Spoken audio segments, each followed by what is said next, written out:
Hey guys, welcome to the channel. My name is Derek Shea, and I recently graduated from Cherry Creek High School in Colorado as of August 2021. In this video, I want to give a genuine guide on how to be successful in high school and how to get the most out of your high school years. It's not going to be some cliche YouTube video and not something that your parents have been nagging you about, like managing your time and get good grades. Those things are so obvious. I'm not making a video off of that. Instead, I want to bring some new insight and some new ideas to the table. So chances are, if you're watching this video as a middle schooler or a freshman or sophomore, you're gonna do just fine in life because most people at that age don't have the maturity or the proactiveness to look up videos like these in advance. So if you're freaking out because it's gonna be your first day of high school or because you feel like you're falling behind your peers, I want you to realize that almost everyone, at least everyone who cares about school, is secretly feeling the same way. But this small habit of looking for advice from those who have more experience than you will serve you well in life and will set you apart from others over time. So starting off, there's basically two schools of thought when it comes to high school advice. There are those who are looking for tips to survive, and there are those who are looking to thrive. I hope that all of you guys watching are striving to be in the thriving campus of students. But I also know that there are some people out there that are struggling with high school and need help to survive before they can begin to thrive. So in order to help those drowning in anxiety from high school, I'll be splitting this video between tips to survive and tips to thrive. Let's begin with tips to survive. Over the summer, I've been reading a couple of books, and one of the books brought up an idea that I thought would be really helpful to you guys trying to survive out there. According to Scott Adams in How to Fail at Almost Everything and Still Win Big, managing your personal energy is like managing a budget in a company. Every financial decision you make in one department will affect the others in a ripple effect. This means that what you decide to do in a day will have a subsequent impact on your other responsibilities. So if you do something that takes an absurd amount of time and willpower, whether that's listening to a long lecture, sitting in the car for a long time, going shopping, or finishing another chapter of Invisible Man, you're going to feel tired and unmotivated to do anything else. On the other hand, we all have something we enjoy that puts much less stress on us. Some of us like a nice cold shower, and some of us like to work on special projects. Some of us like talking to friends, and some of us like exercising to start the day. Those things remind us that there are things to look forward to in a day and allows us to keep moving. Even though you're still spending some energy on these enjoyable things, you're accomplishing much more because you're using your energy efficiently. In the life of a high school student, you're going to have multiple priorities ranging from academics to clubs to sports, all the way to social life, family life, health, and more. When you maximize your personal energy and work at 100% capacity by eating right, exercising, and getting enough sleep, you're going to feel more awake and ready for any challenge that might come the next day. Always have something in life to wake you up and to keep you going. Paying attention in class is a class obvious type of advice, but many people still struggle with it. They struggle with paying attention, or sometimes just can't follow what the teacher is saying half of the time because the subject is either too foreign, or the pacing is too fast, or everything is just boring you to death. Even though you won't be able to remember everything that was taught in class, still try to get the most out of your time there. You will have to be there anyways, so make the best out of it. A good rule of thumb to remember is that each minute you spend actively paying attention in class is 3 minutes you don't have to spend studying and remembering what was already taught in class. Things to help bolster your focus in class include taking notes, sitting in the front and asking questions. You don't want to spend extra time on an assignment that would have been much easier had you been paying attention in class. At the same time, don't beat yourself up too much if you can't seem to follow with the material. In many cases, you will need to put in some extra effort outside of class to truly nail down the content. In the meantime, your teachers will take note of your active participation, which would help you tremendously in the future. You don't have to be the most super outgoing student to be recognized for your work. The next advice I want to give you guys is something about marginal returns. In economics, there's an idea where the extra investment into production will yield proportionally less output. This means that for each minute you spend studying, the benefits of studying will decrease the further you study. So why is this idea important to survive in high school? Well, There are simply too many classes, too many extracurriculars, and too many opportunities for a student to spend hours upon hours in a single class just to squeeze out an A. If your idea of success and being accepted into the school of your dreams revolved getting an A in all of your classes, then you're sorely wrong. The grading scale across the nation depends on so many factors that are beyond the student's control. We all know that there are some teachers that are much more lenient than others, and there are some classes that are way harder than others. Just remember that straight A students are routinely rejected every year because college admissions knows that there are much more to a student than pure grades.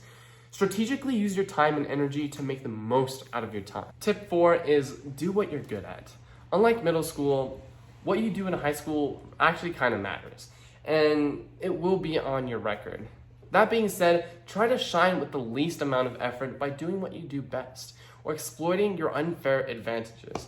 For example, even though I took 3 AP classes sophomore year, I can confidently say that I've spent more time in my non-AP classes than my AP classes, mostly because the AP classes that I picked were things I was already good at. Those AP classes include AP Chinese, AP Music Theory, and AP World History, all of which I had an unfair advantage in. High school is the time where the things you do early in life that your parents made you do can actually really help you if you approach it strategically. If you're good at math, try to shine in math. While in subjects that you're weaker in, still try to challenge yourself, but don't make it the focal point of your high school career. And I know that there are some that don't think that they have an unfair advantage in anything, but I promise you that everyone does. There are things that you might think is a disadvantage when in reality, if you have the right mindset, you can change it into an unfair advantage. Being tight on financial resources can force someone to be more creative in their spending. Going to a school that doesn't have as many clubs or opportunities to get involved in is actually an opportunity for you to take leadership and start one yourself. Being from a tougher part of a neighborhood gives you firsthand experience of how hard life can be and a deeper understanding of what people are going through that others cannot even fathom. And even though you may look and see the rich kids with their fancy cars and their fancy houses once in a while and complain about how nice they got things in life, you have a different set of things that are going for you. And I hope that you don't take them for granted. Make the most out of the things you have, and you will make it far in life. You will have a better story to tell to people that surround you than those who have already had everything given to them from the start. Tip 5 for surviving is to simply be nice to people. It doesn't matter if you're a freshman, sophomore, junior, senior, I don't care. Even teachers, janitors, principal, whatever. Just be nice to everyone you meet. This one is also a class obvious type of advice, but generally please be nice to everyone you come across. You don't know what other people are going through and what level of anxiety they're on. Uplift people when you can sense that they are down, and try to be someone that makes others feel welcome and comfortable. Try to reach out to people you know you can relate with, and say hi to those you recognize when you walk past them in the hallways. Hopefully you remember people's names, and even if you don't, it's nice to be acknowledged. So a simple hey and a wave is fine. It will be awkward, but every introduction is going to be somewhat awkward. Being nice to people doesn't need to be overcomplicated, because oftentimes knowing that you will pass by that one person that has consistently said hi to you without any expectation of anything in return is a nice feeling to have in a place where you'll be staying for 4 years. Keep your chin up when you walk through the hallways and look for people you recognize to say hi, because it will instantly make you more likable, will make you seem more confident, and will give you a break from the mundane class schedule by letting you talk to someone as a person, even if it's just a hi. How's it going? This advice seems pretty dumb and non-essential, but there are people I know that feel that people don't say hi to them. When I ask them if they ever said hi to to other people first, they always say no. It's pretty obvious why people don't say hi to you when you don't say hi to them. So make the first move and just say hi. Finally, for the tips to survive, I'm going to have to touch upon the dating advice. I think when it comes to dating advice, it comes to 2 things mostly. If you genuinely like someone, ask them out, because you're going to live in regret for the rest of your life if you don't. But also, don't make dating in high school the center of your life, because high school relationships don't last. A good rule of thumb I like to go by is that 9 times out of 10, the girl you're chasing after isn't worth it. Girl or guy you're chasing after isn't worth it whatsoever. You're better off focusing on yourself and being someone that makes yourself happy. Because if you are unhappy with yourself, you can't really expect others to be happy to see you. Another way I like to think of dating is if you want to be more attractive and to get the girl of your dreams, you have to own up to the things that you like and give less of a what others think about you. A healthy relationship is where you are uplifting the people around you and spreading the confidence and joy to others. Don't be the person who expects their girlfriend to compensate for their own shortcomings. The previous tips have been methods to keep your head above the water and not overly stressing about the bread and butter side of high school, which is more academic oriented. But to thrive in high school, you can't just go off of what the school offers, because that's what everyone else is already doing. In order to stand out, you have to do things that others either don't have the proactiveness to do or simply have no clue that such an opportunity existed. The first thing you can do to really start to thrive and go the extra mile in high school is to create some game plan of where you want to be academically. These things can be planned out on your own, with a friend, or with your school counselor, but really take the time to plan out what you want to achieve. You should be asking questions like, where do you want to be in regards to science, math, English, social studies, foreign language, and in your special field in high school, such as band, art, what else is there? So what do you want to commit your time to high school? Do you really want to be playing an instrument, 4 years of foreign language, or maybe take AP Music Theory? Really take a moment to figure out what you want to take in high school so that you don't have to worry about it later on. Make sure you have the credits required to graduate before adding anything fancy to your coursework. The next thing I want to talk about is a pretty big one, and it's commonly spoken of, and that is searching for opportunities and getting involved. I was the vice president of Model UN at my high school, and there was a huge gap between two different groups of club members. There are those who came a few times over the year, maybe competed in one conference, but ultimately were kind of just half the whole thing. The only thing those people got from the club was being able to say that they were in the club for college admissions. But here's the truth. Colleges don't care how many clubs you were in unless you make a significant change in them. It's very obvious for them to identify whether or not you actually care about a club, because if you did, you wouldn't be able to stop talking about your commitments about that club. If the only thing you can talk about Model UN is the standard awards you get from the conferences, you still have so many things you can work on to prove your commitment. The other type of involvement are those who really make a club for what it is. The ones that make the initiatives to expand the club's influence. Those people actively working on advertising the club to the school, developing new methods of teaching or holding club meetings, and even building a website for a club despite lacking experience. If you're a passionate club member, you should be able to answer things like explain what you've done in your leadership position in the club, what changed in the club because of you, and what goals do you have for the club. And although that type of leadership is time-consuming, energy costing, and has an infinite probability of failing time and time again, those experiences alone will carry you further than anything else in high school, because what you're getting at is lifelong skills that you can't just take a class on. Now, I know that there's some of you that just don't know what to get involved in or don't have a particular interest in anything yet. What I recommend is to consider your unfair advantages from before and try to incorporate them into extracurriculars too. Choose something you think you'll be good at. Don't have activity and give it your all. Extracurriculars range from the sports side, debate side, business side, math and science side, community service side, and there's probably so much more you can do that I haven't found yet. If you don't find what's on the list interesting, which will be provided right here, I'll give you a few seconds to look at it, please don't feel limited because there are so many things in the world that you can do. You just need to take the initiative and really drive at whatever you bring yourself to do. Okay, next up is don't let others tell you what you can or cannot do. In the real world, no one is going to hold your hand and individually create a smooth path for you. You're going to have to be your own cheerleader for a long time before anyone starts to notice the work you put into things. But don't let that discourage you from starting things you've always wanted to.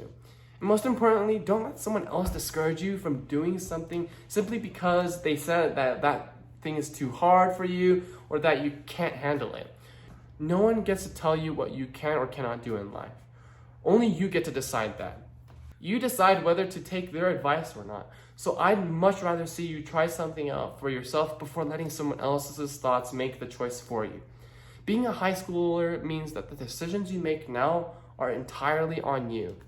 You're nearing becoming a fully independent person. So begin to think independently and don't just take what other people say as the truth. This is why you won't hear me saying that these specific activities will take a lot of time or these specific activities will be harder, because everyone is different.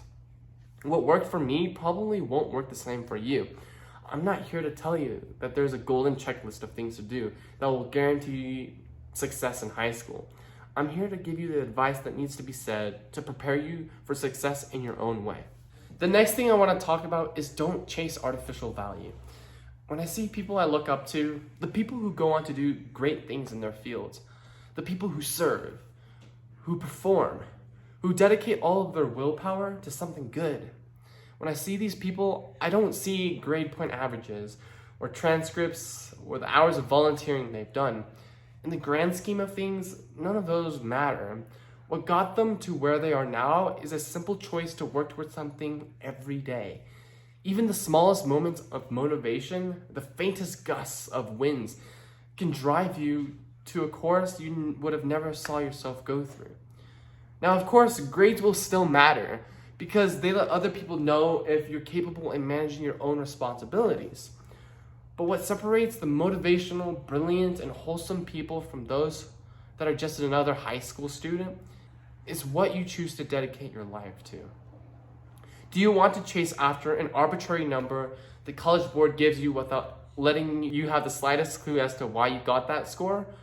Do you want to chase after a test score that simply proves that you've been spending extra time preparing for it? Do you want just for your score report to say high honors or top 5%? Because no one will ever remember those achievements. They might be impressive at first, but they're by no means life-changing or inspirational to anyone, not even yourself. You work so hard, study hard, wrote exquisite essays, memorized countless formulas, put your days and nights into things for what? For a number you'll get on your transcript or the number from College Board to come back. I mean, I guess that's cool, and you get to save some money and time in college, but that's what a lot of high school students are already doing.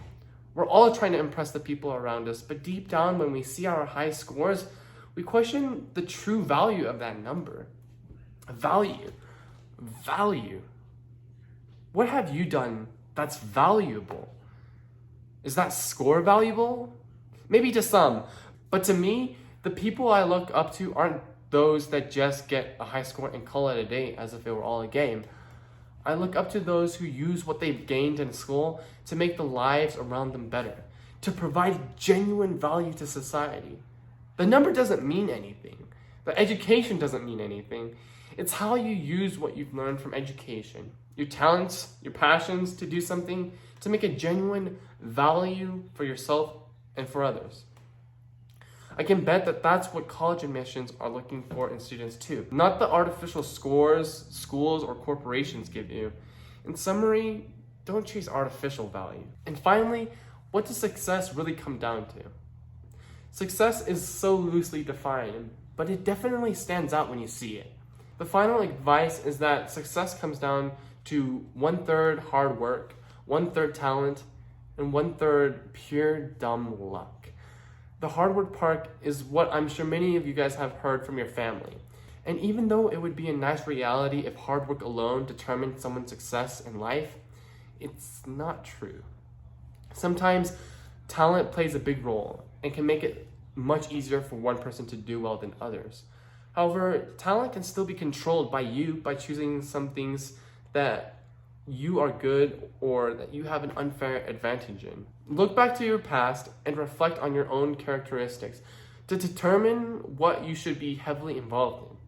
And also try to choose something where you have multiple unfair advantages in. Finally, sometimes success in life comes down to dumb luck. But if you aren't cursed, even luck can be controlled. Although some people may be lucky, the truth is that some people are more lucky Or they seem that they're more lucky because they put themselves out into the world more often. They let other people know what they offer to society and let opportunities come naturally over time. To make yourself luckier, get to know more people and give new things a try if you have time. And always put yourself out there and let other people know about the things you're doing. For those that are going into high school, I wish you guys the best of luck. These 4 years have its ups and downs, but once those 4 years are over, you're going to make so many memories and you're going to start to miss the place. I'm going to miss this place. This place means so much to me, a meaning that only my Bruins can relate to. Because once you're a Bruin, you're always a Bruin.